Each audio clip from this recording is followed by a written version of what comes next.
All right, everyone, we're doing a Q&A posted on my Instagram. He also had a Q&A posted on his Instagram. We just did that video. So go check out Brian Alsruhe's YouTube channel. If you don't know how to pronounce his last name, it's Alls like balls, and then Rue like kangaroo. So I think balls, kangaroo, Alsruhe. All right? I learned that from you, so that's how I remember. That's how I explain it. All right, Alan, starting out, would you ever hand over the full-time running of your gym to another individual? Would I ever? I would never say never, but right now, no. Right on. Maybe in 20 years, if Punch Nugget wants to take over, I'd probably let him, or my son, I'd let him. But right now, no. Right on. So no retired to surf and just. I'm like Louis Simmons. When Untamed Strength dies, when Alan Thrall dies, Untamed Strength dies with it. You can get a big like Train Untamed in your chest. Yeah. No, I don't think I would either. If I did, it would be because I was doing something else, trying to like further greater push the depth of my gym and like the kind of width, but are you saying like franchise it? Yeah, no, not like franchise it, but like I would be doing something else to try to push the Never Say message while the home base stayed the home base. Yeah. But I don't foresee that happening. Coach Eric Hung, you want to know, Alan, are your classes ever too full and you have to turn away some members? I do not have to turn away members, but the classes do get pretty full. I would say that over 15 is pretty tough to manage. Yeah. That's a 15, 16. We've had 22, I think, is the most before. It's a lot to handle, but that's usually, at that point, if I know it's going to happen, I'll set up some stations so that it's not everyone trying to do farmers walks at the same time. It's the only way to get around it. Some pressing over here, some farmers walks, or some carries over here, and it's just split them up evenly. 10 minutes, do this much, rotate, the next station, rotate. So that's how I kind of manage that, but I've never had to turn anyone away. We have at my gym, but our space is a little bit smaller than Alan's, and we try to keep the coaching ratio small enough that it stays safe, not safe in like the idea that people are getting bad form, but safe in that like barbells and Atlas stones and kegs and stuff just flying around. Excuse me. So, yeah, that's the only time we really turn people away. But during our open gym time, we've had up to like 60 people, and that is straight chaos. Just yeah, dude. Chaos. Yeah, even when we're out, I'm fortunate that none of these businesses are open during their classes, so we can come out here in the parking lot. But even if we're doing like three lanes of tire flips, you get that tire to flip a little bit off, and someone's in front of it, like it could potentially land on their leg. So yeah, you gotta be careful, especially if you're in a small space. Yeah, super dicey.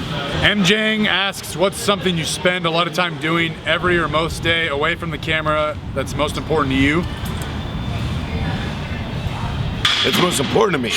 That you do away from the camera and the gym, I guess. Well, most of my time away from the camera and the gym is spent doing the online work and the other behind the scenes work. But when I get to spend the time of my own, it is always with my wife and my dogs. Always. It's what I do. Same. Spend time with my wife and my son and my dog. If I did have hobbies, it would be I do wood carving, I do calligraphy, I like to go like for walks and spend time in nature, and yeah, wife and dogs. Pretty much it. It's a good life. Alan, I was wondering what both of your underlying motivation to train is. Why do you guys get in the gym and train like animals every day? This from Gavin Gidlow. Thanks, Gavin. I would say that I don't train like an animal every day. So you don't train untamed? I do, but not quite an untamed animal. So unchained. Yeah. Because I really like doing it. I just enjoy training. I don't necessarily do it for any sort of arbitrary goal. I don't mean that negatively, but yeah. You're a different part of your journey. Right, and I just enjoy lifting weights, and that's the reason why I do it. And I've just been doing it for long enough that it's just a part of my routine. It's just, I train on these days, and it's not something that I have to get worked up for or find motivation for. I just know that that's what I'm gonna do. Just like going to work. Like So, you're gonna brush your teeth. Yeah. You're gonna lift weights. Like it's gonna happen. And even, I mean, we've both been doing this combined like decades upon decades, and like you don't always love it, right? There's some days you come in and you're like, yeah, I want to lift weights today, but there's a lot of time that you spend just going, man, today's a grind, and you don't think about it like, oh, am I gonna lift today, or oh, you're just like, of course I am. Like there was never really a question. It's been part of you for so long that you can't help but do it. And in reality, like nowadays, if I don't squat or deadlift or like load my spine for more than like 4 days, I get weird pains.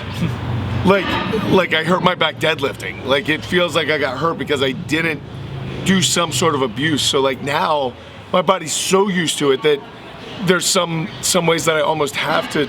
It's always got to be part of my life. It will always be. MV Cano 82, is a warm-up routine necessary, or is it workout by workout feel type of deal?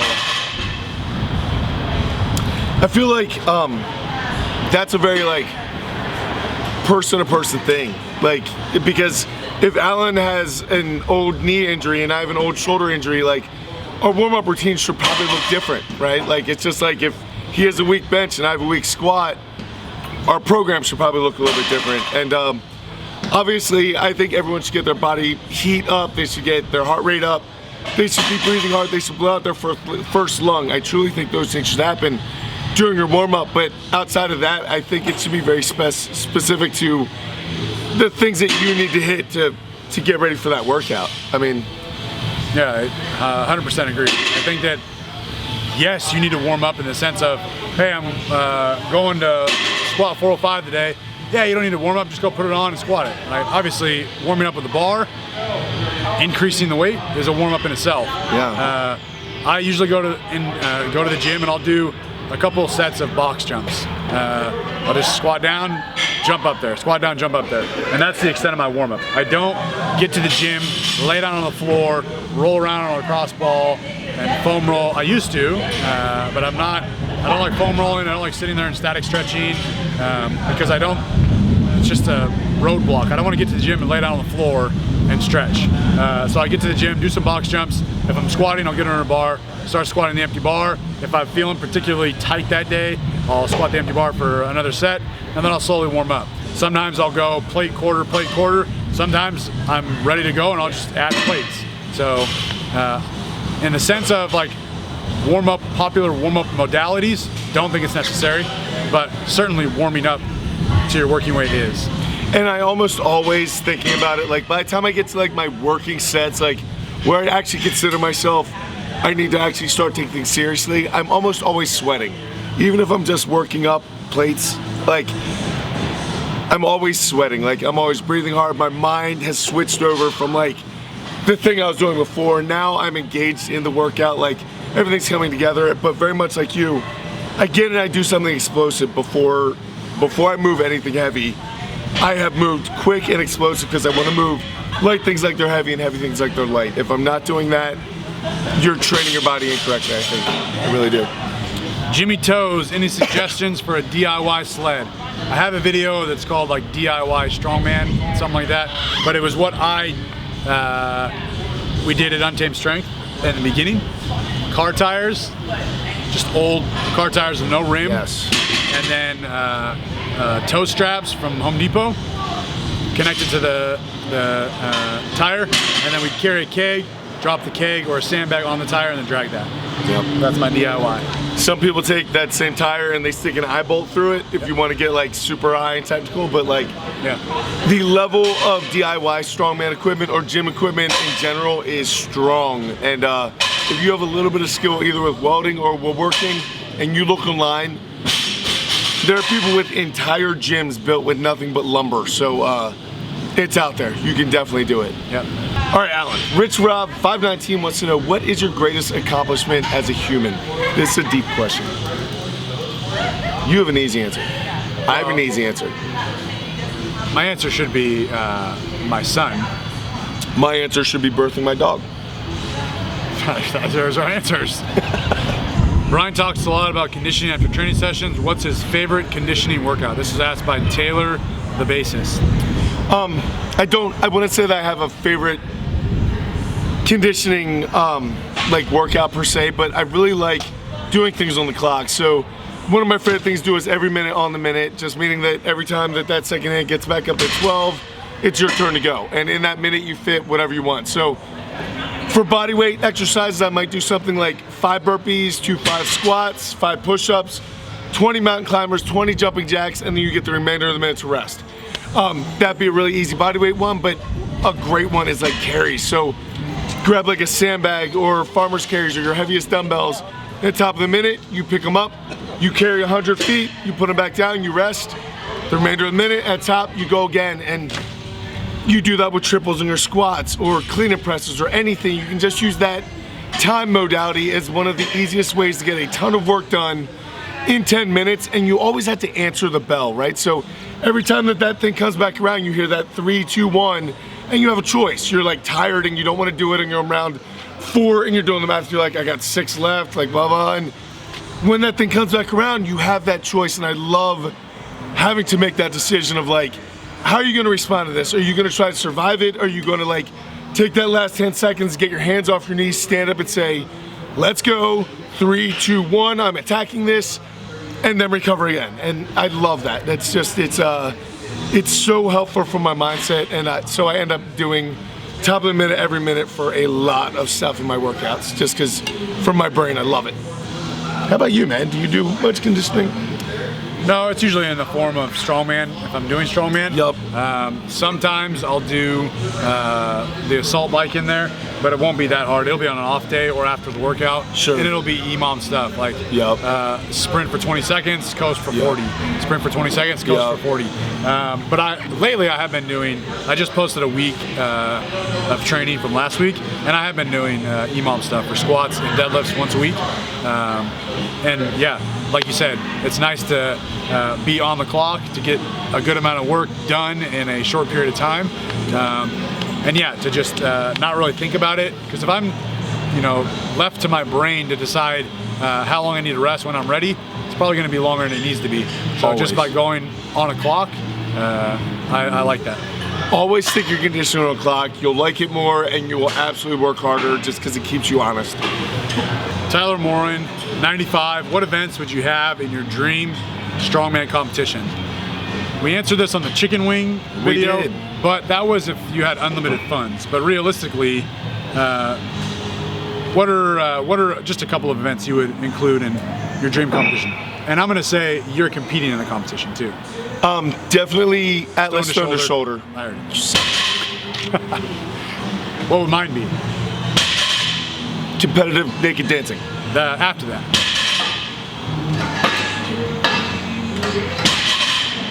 You're doing a tire flip because you that beat was me it. in tire That was flip, you son of a gun. A tire flip. Was it 1,000 pounds? Yep, something like that. Punch me 1,000 pounds. Do you have any other events you want to do? Definitely, I love seeing a car deadlift. Not really because it's a deadlift. It's like a terrible abortion between a squat, deadlift, hack squat. But like, I love the spectacle, especially like seeing a woman do it or a very lightweight person, because it's something that people do not believe is possible for a human being. And when someone sees someone do it, it's awesome. It's terrific for people to get pictures, and it's a quintessential strongman event that I just think is cool. Yep. How about you? You have to have more than.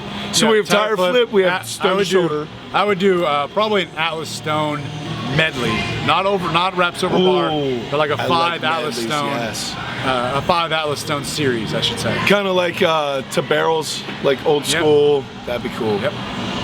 Also, what about overhead press? What's coolest overhead press? Is it log? I would do. Log's the most traditional for sure. Yeah, I'm not crazy about. I would rather do an axle bar, but clean and we're the press only two. with big giant truck tires. Yeah. I would like to do that.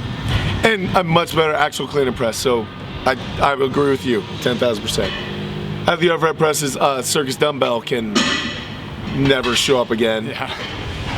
I'd rather do a Husfeld overhead press than circus dumbbell. So Alan, this one's from Never See. I want to know how things have changed since you had a baby, right? What's the biggest change in your training / I mean, recovery is obvious because of sleep and what food is. But like in your training, that's the thing you can probably control the most, right? So like, what changed? Did you have to drop volume? Did you drop days? What'd you do? So I posted a bunch of videos about this. Sure. It's a playlist on the channel called like the Dad Bod playlist or something, Yep. where I documented a lot of this, I guess. So a new dad should check that out. Yes, yeah. Or someone expect him to be a new dad. So things that I changed, my training sessions were very short. I would just kind of get in the gym, do my workout, go back, help my wife, come with a client, whatever. So they were in and out. And I felt guilty being in the gym, just standing around, you know what I mean, in between sets. So I superset a lot of stuff. Yeah. I would do like maybe 4 exercises. I would superset 2, superset the other 2. Short rest periods. A lot of it was time stuff, like 6 or 7 minutes, as many reps as I can with this X amount of weight. I would do EMOM sets. And I kind of removed all my standards in the sense of, you know, my old numbers. I was just like, I just want to get in and get a good workout in. I don't really care about working up to this. It didn't matter number. anymore. I wanted to get in the gym, get a good workout, be fast, short rest periods. I didn't use any, I didn't use wrist straps for the deadlift. I didn't wear a belt. I didn't wear knee sleeves. I actually switched from low bar squat to high bar squat, just because all of that kind of forced me to handle lighter weight. Sure. Yeah. But still get lighter. Yeah, but still get a pretty good workout out of it. You could still push, but you didn't feel the need to push to. Right. So I wasn't like adding, you know, all these little levels of support, like putting on knee sleeves, putting on a belt. And that's time. Yeah, and like getting all that stuff on, and that's going to add a little bit of weight on the bar, and I didn't have time for that, so I was like, I'm not going to put any of that stuff on. And that helped, you know, I could get a decent workout with lighter weight because it was harder. So I just tried to make things harder in the sense of shorter rest periods, no belt, no knee sleeves, supersets, so that I was able to get a good hard workout without, you know, needing to lift a whole bunch of weight. Would you say it's as big of a deal as people make it? Like, there's some people who like are like, my life's over, had a baby, it's done. Yeah. Like, I'm afraid that would happen. Nope. It is 100% about your attitude and your approach to it. If you're the type of person that, you know, wants to catastrophize everything and like, oh my God, little baby, I didn't get a lot of sleep. Oh my God, I was up last night with my baby. And it's like, sweet dude, cool. I would never say that. I don't care.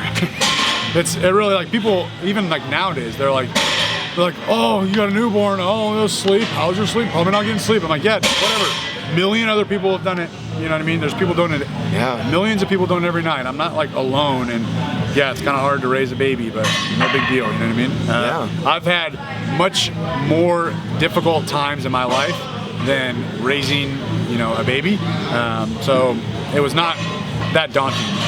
There was a lot of unknown, or you know, a lot of uncertainty that but I wouldn't, you know, it really is what you make of it. Having a kid is really cool and it's really special, and I'm not gonna like drown that out or like focus on, I didn't get 8 hours of sleep, you know, like, yeah, suck it up, no big deal. So and you only get to have this particular kid once, right? So like your squat and your deadlift, do they take a hit? Yeah, whatever. And that goes with, like, I know a lot of people watching this channel are like, either you have a new job, you're starting like your first real job, or like you have a new kid, or like you just got married and like things change for you where it's not all about you and what you want anymore. It's okay, man. There's different seasons in life, things undulate, and like maybe right now the baby takes precedence for like X amount of time, but there will be time in your life that's gonna be about you again. So like, it's okay. It's okay, that's all right. Yeah. As quickly as you lose something, you can get it right back. So 100%. yeah, training's gonna suffer a little bit for the next 6 months. Whatever, it'll take 6 months to get it right back. But don't freak out about it. It's not that big of a deal. Right. Just do what you can, you'll be all right. I plan on lifting for the rest of my life, so the first year of my son's life is a tiny snapshot that's, you know, in 10 years, I'm not gonna be like, really wish I took training more seriously when he was 1 year old, you know? I wish I had a 5 pound heavier squat PR. Yeah. Those 6 months of my life, wow, yeah, 20 years ago, it really killed my progress. So, yeah, perspective. Whoa, yeah. Oh, personal jinx, you owe me Coke. Alan, how many burritos could you eat in 10 minutes? Depends on the size of the burrito. True. We talking double meat with guac, Chipotle, or are we talking like a chicken burrito from Taco Bell? Taco Bell. Probably 10. I'd eat 10 burritos, imam. If you could go back and change one thing from the start of your fitness journey, what would it be and change and why?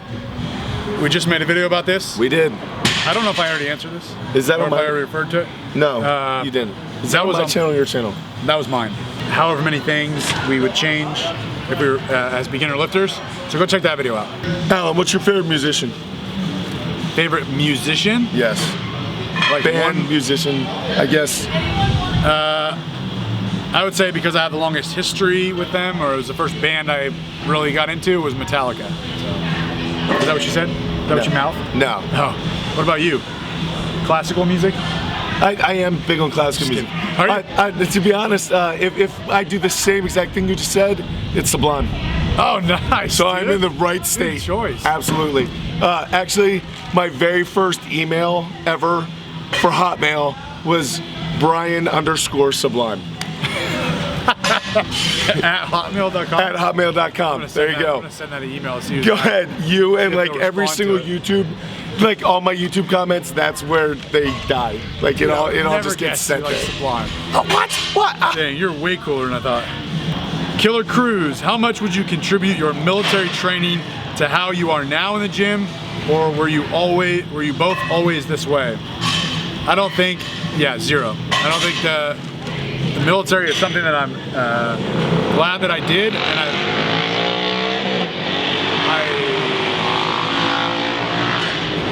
I learned a lot about myself, and I can say with 100% certainty that I would not have opened Untitled Strength if I didn't join the military.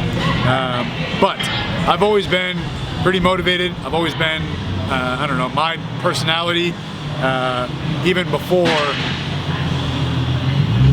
not sure that is, even before the military. I learned a lot about how I did not want to be in the military.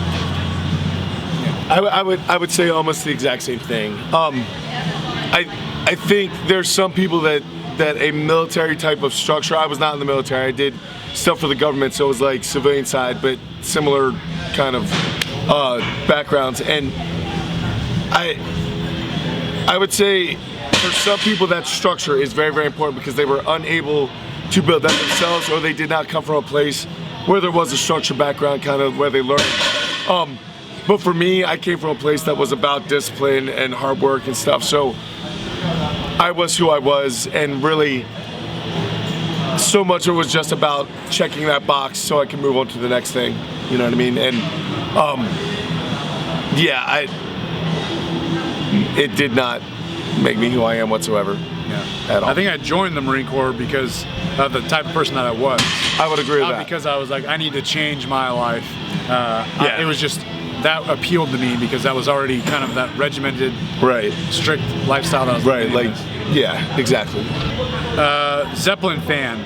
You usually ask a question on all these Q&As because I remember reading Zeppelin fan. Thank you, Zeppelin fan. Have you, I'm sorry, I've never trained with Atlas stones, but I'm looking to buy some molds. How do you choose what size stones to make? Is there a reference from deadlift numbers? That is a good question, and there's not. I would say there kind of is. Yeah, go ahead. I want to hear this. Well, not a reference, but I would say that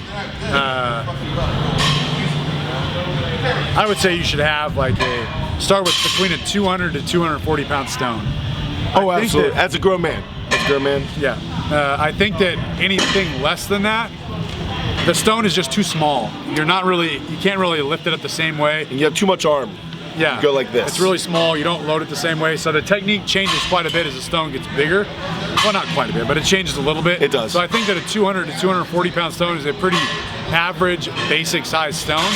Anything more is too small, and anything higher than that is just getting bigger and bigger. So it's like 16, 17, 18 around that. Probably like 200 to 260 is around like 17, maybe. It'll definitely say on there. Yeah, Slater's Hardware is where I would suggest buying stones. Yeah, I like Slater better than Hybrid. Way better. And those stones will say about how much it'll make. But I would say probably around 200 pounds to start. If you're deadlifting over 405 pounds, you're deadlifting 4 plates or more, I'd probably start with a 240 stone. More closer to 250. If they're 400, can they get that? Make a 400 pound stone? Yeah. No. If they're If they're at a 400-pound deadlift. Or below, you're saying? They can't do that. I would say if you're below a 400-pound deadlift, something like 200 to 240. If you're over a 400-pound deadlift, 240 is probably the minimum. 240 was the first stone that I ever made and had. If you're at a 500-pound deadlift, I'd say you're at 275 to 300-pound stone. What's up, dude? What's that? What's the channel? Oh, the gym name. Oh, yeah. Right on. This is the gym? Yeah. Alright, I'm a big boy, but I'm fat. See you, dude. I hope you join. Good luck, buddy. That's the second person that's calmly, like, slowly driven by and giving us some bedroom eyes that we don't understand. What were we just talking about? Atlas stone size. Oh, right. So if you have like a 500-pound deadlift, I'd say you have a 300-pound stone. Definitely, right? Yep. Yeah, with some practice. Yeah. Yeah. And then above that, you should know.